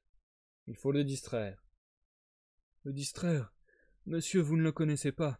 Il a tué l'autre jour un homme sans dire ouf. Rien ne le distrait. Raphaël demeura pendant quelques jours plongé dans le néant de son sommeil factice. Grâce à la puissance matérielle exercée par l'opium sur notre âme immatérielle, cet homme d'imagination si puissamment active s'abaissa jusqu'à la hauteur de ces animaux paresseux qui croupissent au sein des forêts sous la forme d'une dépouille végétale sans faire un pas pour saisir une proie facile. Il avait même éteint la lumière du ciel, le jour n'entrait plus chez lui. Vers les 8 heures du soir, il sortait de son lit. Sans avoir une conscience lucide de son existence, il satisfaisait sa faim, puis se recouchait aussitôt. Ces heures froides et ridées ne lui apportaient que de confuses images, des apparences, des clairs obscurs sur un fond noir. Il s'était enseveli dans un profond silence, dans une négation de mouvement et d'intelligence. Un soir, il se réveilla beaucoup plus tard que de coutume, et ne trouva pas son dîner servi. Il sonna Jonatas. « Tu peux partir, » lui dit-il. « Je t'ai fait riche, tu seras heureux dans tes vieux jours. Mais je ne veux plus te laisser jouer ma vie. Comment, misérable, je sens la faim. Où est mon dîner? Réponds. » Jonatas laissa échapper un sourire de contentement, prit une bougie dont la lumière tremblotait dans l'obscurité profonde des immenses appartements de l'hôtel. Il conduisit son maître redevenu machine à une vaste galerie et en ouvrit brusquement la porte. Aussitôt Raphaël, inondé de lumière, fut ébloui, surpris par un spectacle inouï. C'étaient ces lustres chargés de bougies, les fleurs les plus rares de sa serre artistement disposées, une table étincelante d'argenterie, d'or, de nacre, de porcelaine, un repas royal, fumant, et dont les mets appétissants irritaient les houppes nerveuses du palais. Il vit ses amis convoqués, mêlés à des femmes parées et ravissantes, la gorge nue, les épaules découvertes, les chevelures pleines de fleurs, les yeux brillants, toutes de beautés diverses, agaçantes sous de voluptueux travestissements. L'une avait dessiné ses formes attrayantes par une jaquette irlandaise, l'autre portait la basquina lascive des Andalouses. Celle-ci demi-nue en Diane chasseresse, celle-là modeste et amoureuse sous le costume de mademoiselle de la Vallière, étaient également vouées à l'ivresse. Dans les regards de tous les convives brillait la joie, l'amour, le plaisir. Au moment où la morte figure de Raphaël se montra dans l'ouverture de la porte, une acclamation soudaine éclata, rapide, rutilante comme les rayons de cette fête improvisée. Les voix, les parfums, la lumière, ces femmes d'une pénétrante beauté frappèrent tous ses sens, réveillèrent son appétit. Une délicieuse musique cachée dans un salon voisin couvrit par un torrent d'harmonie ce tumulte enivrant, et compléta cette étrange vision. Raphaël se sentit la main pressée par une main chatouilleuse, une main de femme dont les bras frais et blancs se levaient pour le serrer. La main d'Aquilina. Il comprit que ce tableau n'était pas vague et fantastique comme les fugitives images de ses rêves décolorés. Il poussa un cri sinistre, ferma brusquement la porte, et flétrit son vieux serviteur en le frappant au visage. « Monstre! Tu as donc juré de me faire mourir » s'écria-t-il. Puis, tout palpitant du danger qu'il venait de courir, il trouva des forces pour regagner sa chambre, but une forte dose de sommeil, et se coucha. « Que diable » dit Jonatas en se relevant. « Monsieur Bianchon m'avait cependant bien ordonné de le distraire. » Il était environ minuit. À cette heure, Raphaël, par un de ses caprices physiologiques, l'étonnement et le désespoir des sciences médicales, resplendissait de beauté pendant son sommeil. Un rose vif colorait ses joues blanches. Son front gracieux comme celui d'une jeune fille exprimait le génie. La vie était en fleurs sur ce visage tranquille et reposé. Vous eussiez dit d'un jeune enfant endormi sous la protection de sa mère. Son sommeil était un bon sommeil. Sa bouche vermeille laissait passer un souffle égal et pur. Il souriait transporté sans doute par un rêve dans une belle vie. Peut-être était-il centenaire. Peut-être ses petits-enfants lui souhaitaient-ils de longs jours. Peut-être de son banc rustique sous le soleil, assis sous le feuillage, apercevait-il, comme le prophète, en haut de la montagne, la terre promise dans un bienfaisant lointain. « Te voilà donc !» Ces mots, prononcés d'une voix argentine, dissipèrent les figures nuageuses de son sommeil. À la lueur de la lampe, il vit assise sur son lit sa Pauline, mais Pauline embellie par l'absence et par la douleur. Raphaël resta stupéfait à l'aspect de cette figure blanche comme les pétales d'une fleur des eaux, et qui, accompagnée de longs cheveux noirs, semblait encore plus blanche dans l'ombre.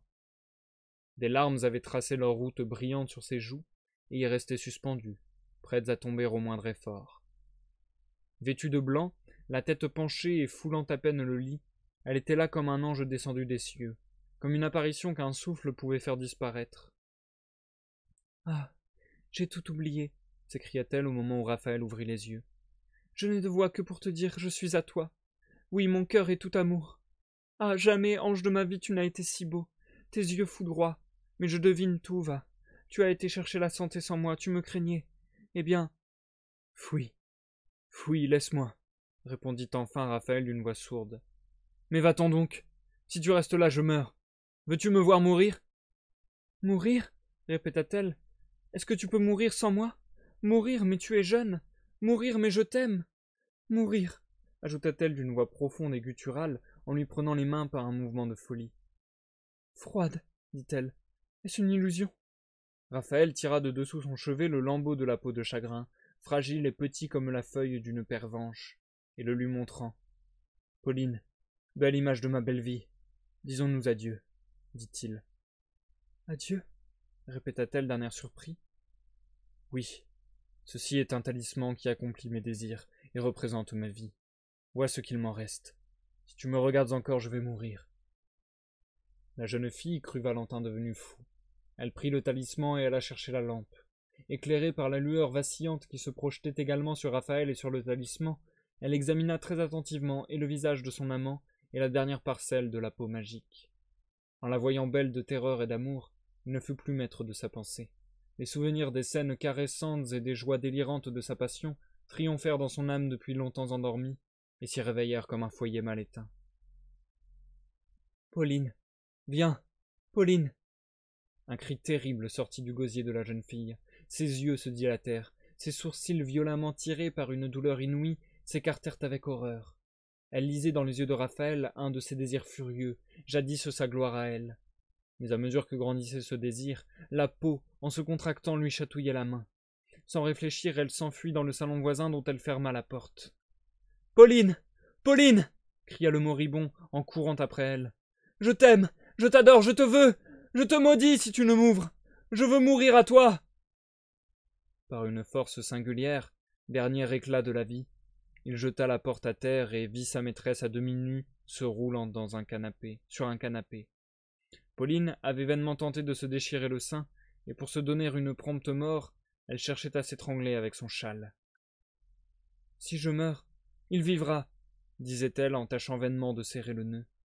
Ses cheveux étaient épars, ses épaules nues, ses vêtements en désordre, et dans cette lutte avec la mort, les yeux en pleurs, le visage enflammé, se tordant sous un horrible désespoir, elle présentait à Raphaël, ivre d'amour, 1000 beautés qui augmentèrent son délire. Il se jeta sur elle avec la légèreté d'un oiseau de proie, brisa le châle et voulut la prendre dans ses bras. Le moribond chercha des paroles pour exprimer le désir qui dévorait toutes ses forces, mais il ne trouva que les sons étranglés du râle dans sa poitrine, dont chaque respiration creusée plus avant semblait partir de ses entrailles. Enfin, ne pouvant bientôt plus former de son, il mordit Pauline au sein. Jonatas se présenta tout épouvanté des cris qu'il entendait, et tenta d'arracher à la jeune fille le cadavre sur lequel elle s'était accroupie dans un coin. « Que demandez-vous » dit-elle. « Il est à moi. Je l'ai tué. Ne l'avais-je pas prédit ?»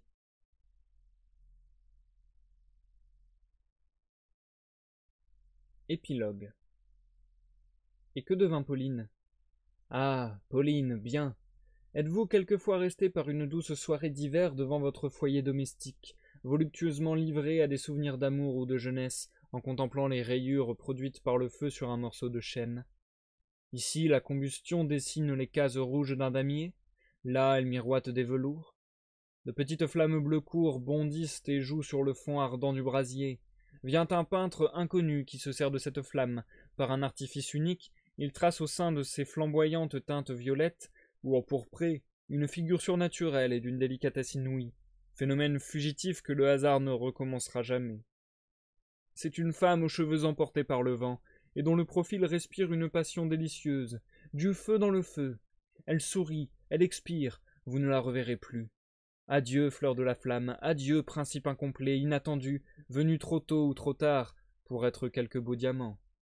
Mais Pauline, vous n'y êtes pas? Je recommence. Place, place, elle arrive, la voici la reine des illusions, la femme qui passe comme un baiser, la femme vive comme un éclair, comme lui jaillit brûlante du ciel, l'être incré, tout esprit, tout amour, elle a revêtu je ne sais quel corps de flamme, où pour elle la flamme c'est un moment animé. Les lignes de ses formes sont d'une pureté qui vous dit qu'elle vient du ciel. Ne resplendit-elle pas comme un ange? N'entendez-vous pas le frémissement aérien de ses ailes? Plus légère que l'oiseau, elle s'abat près de vous et ses terribles yeux fascinent. Sa douce mais puissante haleine attire vos lèvres par une force magique. Elle fuit et vous entraîne. Vous ne sentez plus la terre. Vous voulez passer une seule fois votre main chatouillée, votre main fanatisée sur ce corps de neige, froisser ses cheveux d'or, baiser ses yeux étincelants. Une vapeur vous enivre, une musique enchanteresse vous charme. Vous tressaillez de tous vos nerfs, vous êtes tout désir, tout souffrance. Ô bonheur sans nom, vous avez touché les lèvres de cette femme, mais tout à coup, une atroce douleur vous réveille. Ha ha, votre tête a porté sur l'angle de votre lit, vous en avez embrassé l'acajou brun, les dorures froides, quelques bronzes, un amour en cuivre. Mais, monsieur, Pauline, encore, écoutez. Par une belle matinée, en partant de Tours, un jeune homme embarqué sur la ville d'Angers tenait dans sa main la main d'une jolie femme. Unis ainsi, tous deux admirèrent longtemps, au-dessus des larges eaux de la Loire, une blanche figure artificiellement éclose au sein du brouillard comme un fruit des eaux et du soleil, ou comme un caprice des nuits et de l'air. Tour à tour ondine ou sylphide, cette fluide créature voltigeait dans les airs comme un mot vainement cherché qui court dans la mémoire sans se laisser saisir. Elle se promenait entre les îles, elle agitait sa tête à travers les hauts peupliers, puis devenue gigantesque, elle faisait tout resplendir les 1000 plis de sa robe, où brillait l'auréole décrite par le soleil autour de son visage. Elle planait sur les hameaux, sur les collines, et semblait défendre aux bateaux à vapeur de passer devant le château d'Ussé. Vous eussiez dit le fantôme de la dame des belles cousines, qui voulait protéger son pays contre les invasions modernes. Bien, je comprends ainsi de Pauline. Mais Fédora? Oh, Fédora, vous la rencontrerez. Elle était hier au Bouffon, elle ira ce soir à l'opéra. Elle est partout. C'est, si vous voulez, la société. Paris, 1830-1831. Et c'est la fin de ce live et la fin de cette œuvre. Nous avons terminé La peau de chagrin d'Honoré de Balzac. Nous passons à l'outro, chers amis. Je suis méga fan. Je suis méga fan parce que, encore une fois, comme je le disais, la structure du roman global est très bizarre. Elle est pas du tout conventionnelle, je trouve. Elle ressemble à pas beaucoup de romans que j'ai pu lire. Dans le sens où, bah, comme je disais, il n'y a pas trop ce principe de climax, je trouve. Enfin, disons que c'est beaucoup plus subtil que ça. Et je trouve ça très bien écrit. Moi, perso, j'ai beaucoup aimé cette œuvre. En fait, c'est très bizarre parce que justement, j'ai beaucoup aimé cette œuvre, mais je la trouve très subtile. J'ai pas l'impression que dans cette œuvre, il y ait vraiment des moments très grandiloquents, très waouh, en pleine gueule. Mais pourtant, l'intégralité de l'œuvre forme un tout vraiment intéressant, vraiment sympa, avec un vrai propos. Donc je trouve ça vraiment cool. Et j'ai dit beaucoup trop de fois vraiment dans mes dernières phrases. Mais ouais, moi je suis vraiment fan. Je viens de le dire encore. J'ai kiffé de ouf. J'espère que vous aussi. Ces derniers événements, avec finalement Raphaël qui meurt à petit feu, petit à petit, qui se laisse partir à la mort, qui même pas essaie de faire quelque chose, au final, à la fin, il est totalement résigné et il est totalement dans l'angoisse. Il se retire de la vie. Il préfère encore dormir que. Enfin, il préfère encore dormir que mourir, donc être dans un état totalement shooté que de mourir. En fait, c'est fou parce que c'est à la fois. C'est très bizarre. Il y a plein de messages qui peuvent sembler paradoxaux, mais c'est comme si à la fois il adorait la vie et à la fois il l'a gâchée en faisant ça. C'est plein de choses. Je trouve que ce texte est très profond. Euh, il y aurait plein de choses à en dire et bon, on en a déjà parlé pas mal tout au long des lives, mais c'est vraiment cool. Et la toute fin, il y a deux choses que j'ai vraiment particulièrement kiffé dans cette fin. Déjà, les morceaux de lettres au feu de Pauline, je trouve ça super intelligent en termes de produits, enfin de produits ouais, de matière textuelle. Je trouve ça très bien trouvé parce que du coup, moi dans mon texte, bah de toute façon, je vous en ai fait la lecture, mais moi dans mon texte, du coup, j'avais un espèce de paragraphe qui retranscrivait la lettre, mais du coup, c'était que des petits bouts, des petits mots de ci de là, entrecoupés de points de suspension. Et ça, je trouve que c'est un principe très très bien trouvé. Et en plus, c'est d'autant mieux trouvé que à la fin, il reprend un bout de la lettre dans le feu et du coup, on a un bout un peu plus conséquent. Enfin, je trouve que c'est bien foutu ça comme structure. Je trouve que c'est très intelligent de mettre ce genre de choses dans un texte. Ça attire toujours, ça attise toujours l'esprit, je trouve. Je trouve ça vachement bien trouvé, vachement intéressant, vachement intelligent.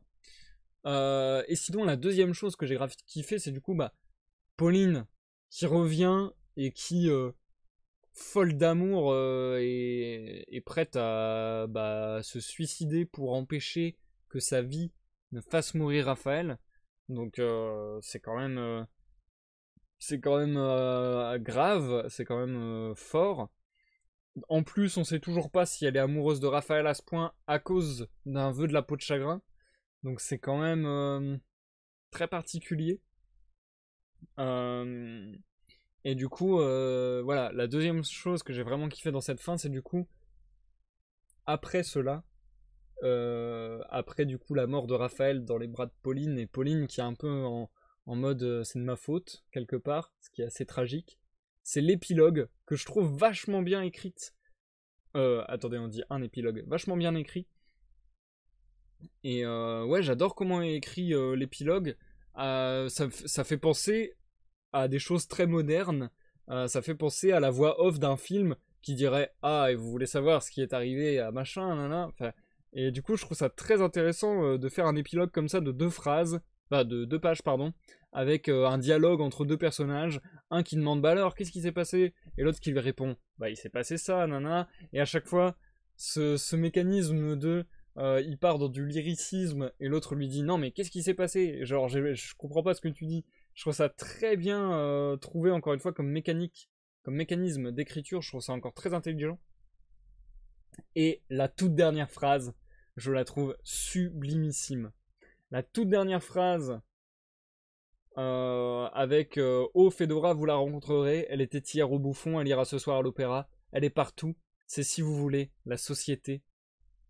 Je trouve qu'elle est sublime, parce que à chaque fois qu'on a parlé de la société dans ce texte, c'était surtout en critique, et c'était surtout vers la fin du texte, quand il était vraiment, vraiment mal, et qu'il avait un profond rejet avec la société, et puis aussi avec Fedora de toute manière, mais je trouve que cette dernière phrase, encore une fois, est d'une justesse inouïe, et je trouve ça encore une fois très dur, très triste, mais à la fois très profond et très bien vu.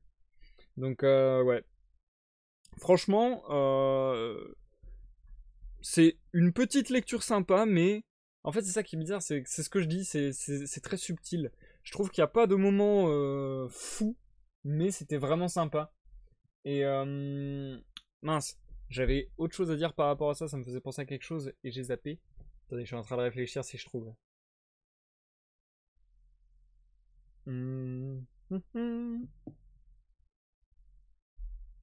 Putain merde, je m'étais fait une réflexion et je retrouve plus la réflexion que je voulais dire. Mais ah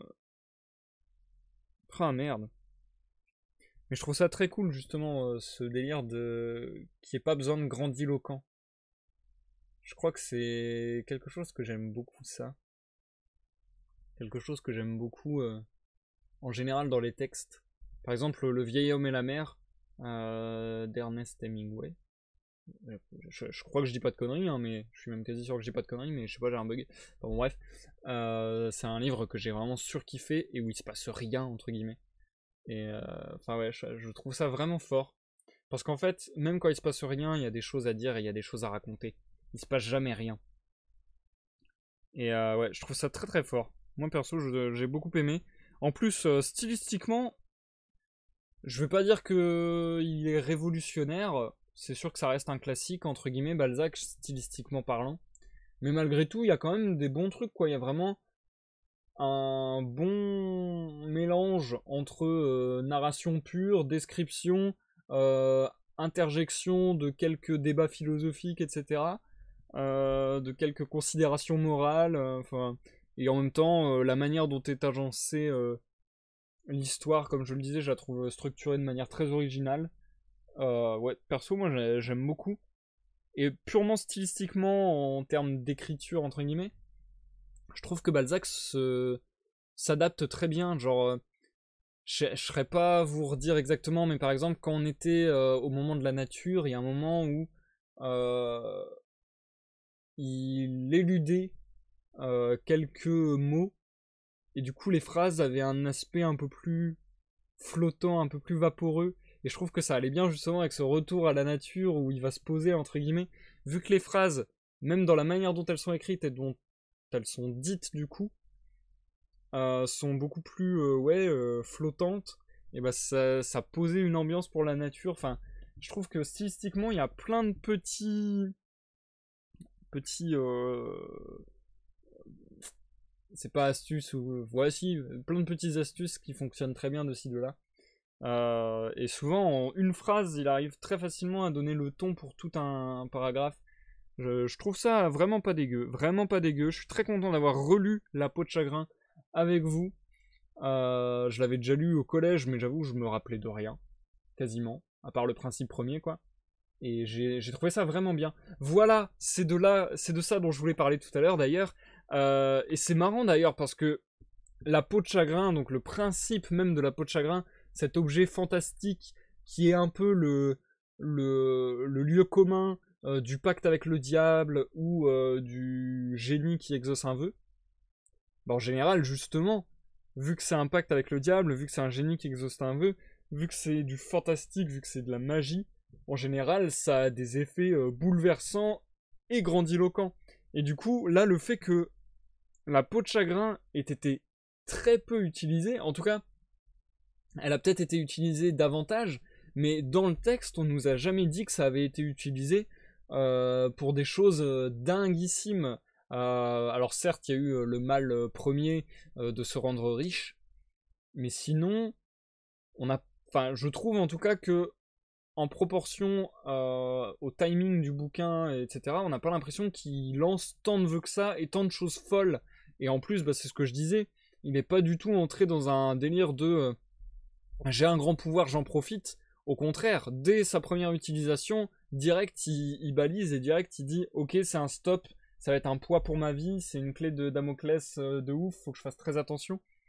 Et ça, je trouve ça très très cool parce que ça prend le contre-pied total de ce principe, de cet archétype vu et revu en littérature et dans plein d'autres arts. Donc vraiment, ouais, je trouve cette œuvre classique et originale. Et je voulais vraiment vous la lire parce que, encore une fois, c'est ce que je vous disais. Balzac, j'ai entendu toute ma scolarité des gens s'en plaindre en disant que le style était trop lourd, etc. Et moi, bah, j'avais entamé Balzac par la peau de chagrin et j'avais trouvé ça dingue, j'avais trouvé ça génial. Donc moi, ce que j'ai envie de vous conseiller, c'est s'il y a quelque chose qui vous fait pas envie, quelque chose dont tout le monde se plaint et vous vante les non-mérites, bah peut-être chercher dans cette chose pas le plus grand succès. Peut-être aller fouiller un petit peu et chercher le truc qui pourra vous toucher. Genre par exemple moi le fait qu'il y a un petit élément fantastique, a priori ça a plus tendance à me plaire. Et puis les thèmes abordés dans le texte sont carrément des thèmes qui me sont chers. Donc voilà, trouvez votre point d'entrée. Il y a toujours, je pense que dans n'importe quel, enfin pour n'importe quel artiste, même si bon bah on peut pas aimer tout le monde et c'est bien normal, mais pour n'importe quel artiste, il y a des points d'entrée possibles.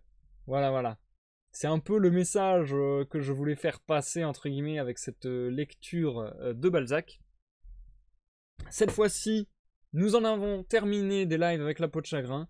Je vais donc vous souhaiter une bonne soirée, une bonne nuit, mais je vous rappelle que demain, de 13h à 16h, ou peut-être même un peu plus tôt et un peu plus tard, on va essayer de terminer The Witness en live. Ça sera donc le dernier live sur The Witness, j'espère, demain. On croise les doigts. Et je vous rappelle enfin que de jeudi à mardi, il n'y aura pas de live. On se retrouve donc mardi pour un live tout spécial qui sera le live de recherche des lectures à venir. Et voilà, je pense vous avoir tout dit. J'espère qu'on partagera encore plein de lives, plein de jeux, plein de lectures ensemble. Je vais vous laisser, je vous souhaite une agréable nuitée. Et je vous dis à la prochaine pour une prochaine lecture ou une prochaine découverte. Bye bye.